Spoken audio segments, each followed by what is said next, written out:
When I was growing up, I heard about agriculture, but agriculture was really sugar. And on the same sugar estates, they provided most of the upland crops. And you may have had one or two little families like my old grandfather who had a little mountain ground.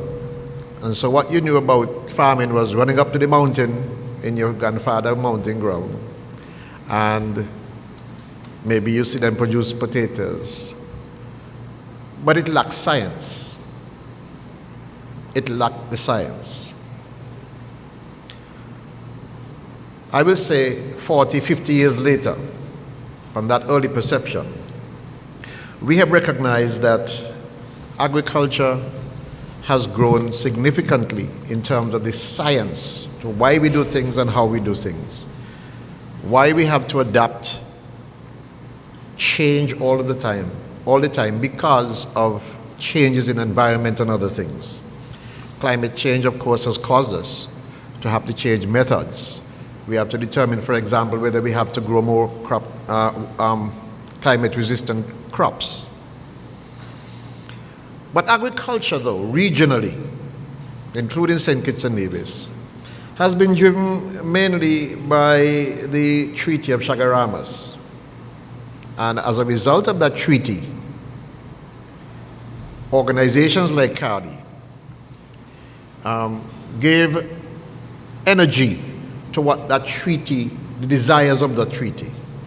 CARDI, of course, formed some 44 or more years ago to be able to accomplish a few things, and I will probably just identify a few. For example, CARDI's mandate, of course, includes the facilitation of intra-regional agricultural trade and transport. CARDI's mandate, of course, includes the strengthening of the regional cooperation between our sister islands and between, of course, agricultural producers in the region. CARDI's mandate, of course, includes assisting regional bodies in finding resources to support agriculture. CARDI's mandate, of course, includes the evaluating investment opportunities.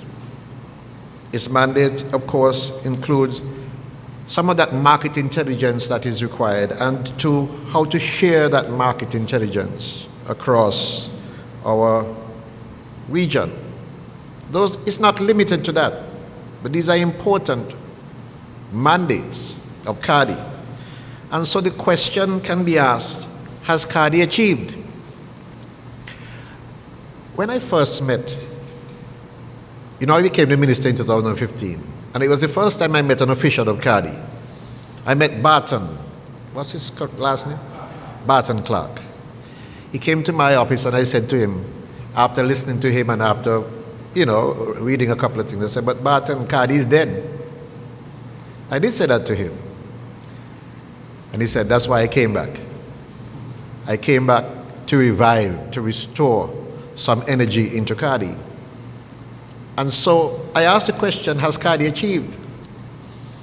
And where CARDI is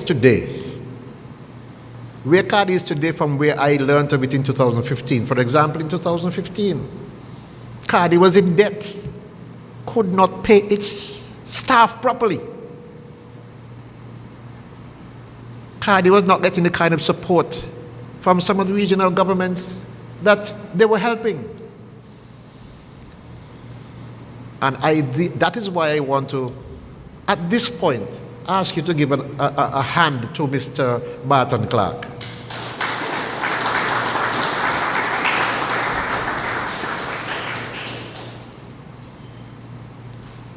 Today I will say CARDI has achieved, because the science that we now understand that goes into the production of agricultural products in the region has been driven primarily by CARDI. And that is why I will say they have achieved. We understand more fully. Even the ordinary farmer understands the science behind what they do. Yes, there may be deficiencies in some person's understanding. But primarily, every farmer in this federation understands some science behind what he's doing. That is attributable to Cardi. And I want you again to give Cardi a round of applause for that. It brings us, however, to the point in St. Kitts and Nevis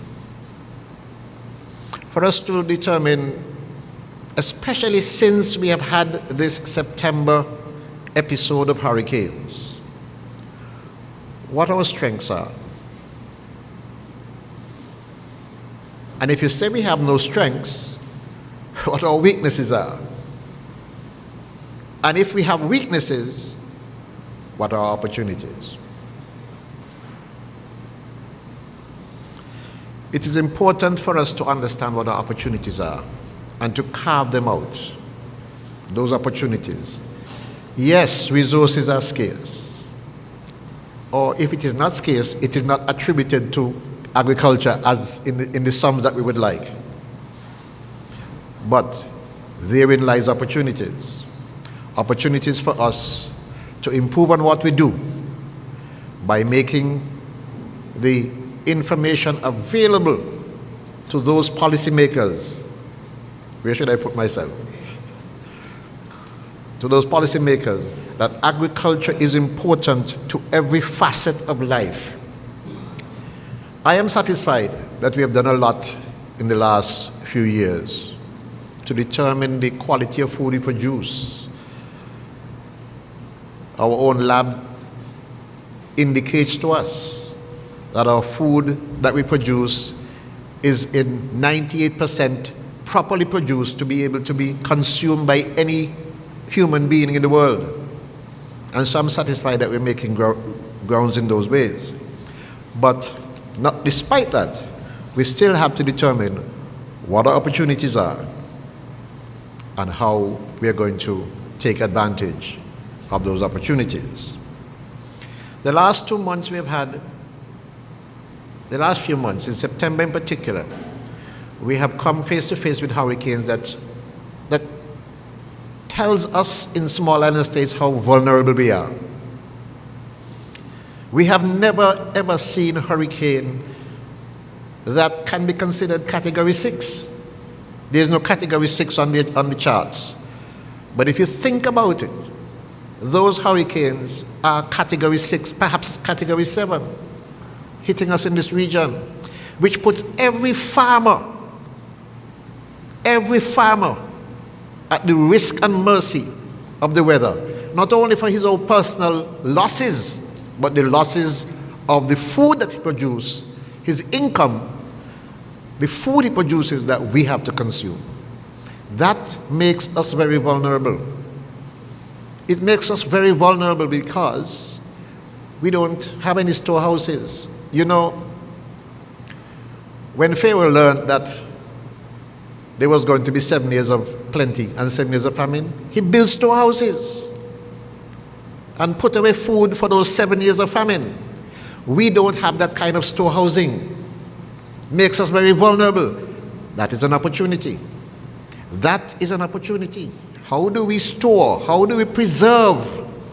Especially when we have surplus crops. That, I think, is an opportunity. And because of those losses in September, we have had the opportunity to respond as a government to the challenges that our local farmers face. Perhaps farmers might feel we didn't respond fast enough, but think about it. Most of the roads accessing farms in the hillsides were blocked off by fallen trees and debris. Every farmer can consider that he may have been wiped out, if not totally, 90%. That is practically start again. My permanent secretary and I, and the director of agriculture, we chatted, and we were able to persuade the government to divert funds from one source into another source so that we can remove those trees, clear those roads, and make contributions as needed by the farmers who suffered loss. I hope that by now, Mr. Permanent Secretary, that all of the farmers have benefited from that program which we introduced. If they have not, then it's still ongoing, and it means that there will be support for others who are not yet benefited.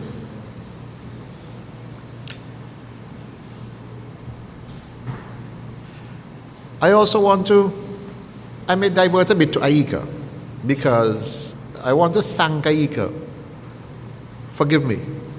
I want to thank AICA for his contribution to agricultural development too, because I expect that with the election of the Argentinian representative, Director General of AICA, I expect great things will happen in the region, and I expect St. Kitts and Nevis to benefit from his leadership in AICA. And I want you to take that message back to him. I look forward to that support from him as the Director General of AICA. I expect the support in repair to greenhouses, and of course in helping some of our farmers with their land preparation and products that they produce. I expect that. And while I say that, I also expect that CADI, your sister organization, my sister organization, will also do what it can to ensure that the farmers benefit at this time, having gone through those two serious hurricanes. Let me take the opportunity on this CADI Day, on this 44th anniversary of CADI Day, to encourage CADI to continue to pursue its mission, which is contributing to the enhancement of the well-being of Caribbean people, so the reduction of poverty and hunger, and protection of the natural environment. I will say so far over 44 years, you have been achieving that. And I trust that for the next 44 years, you will continue to improve on that, so that the people of this region will embrace you as those who brought science to this agricultural industry and made us all proud, made us all self-sufficient if necessary, certainly before 44 years, in producing food, the quality of food that is good for our own consumption. Thank you, and I trust that you will have a productive and important and valuable working day today. Stay up to date with news, programs, and activities of the government with SKNIS. Like us on Facebook. Listen to us on SoundCloud.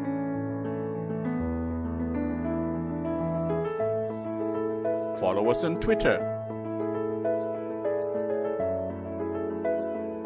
And watch our videos on YouTube. Connect with us today. SKNIS, St. Kitts and Nevis Information Service.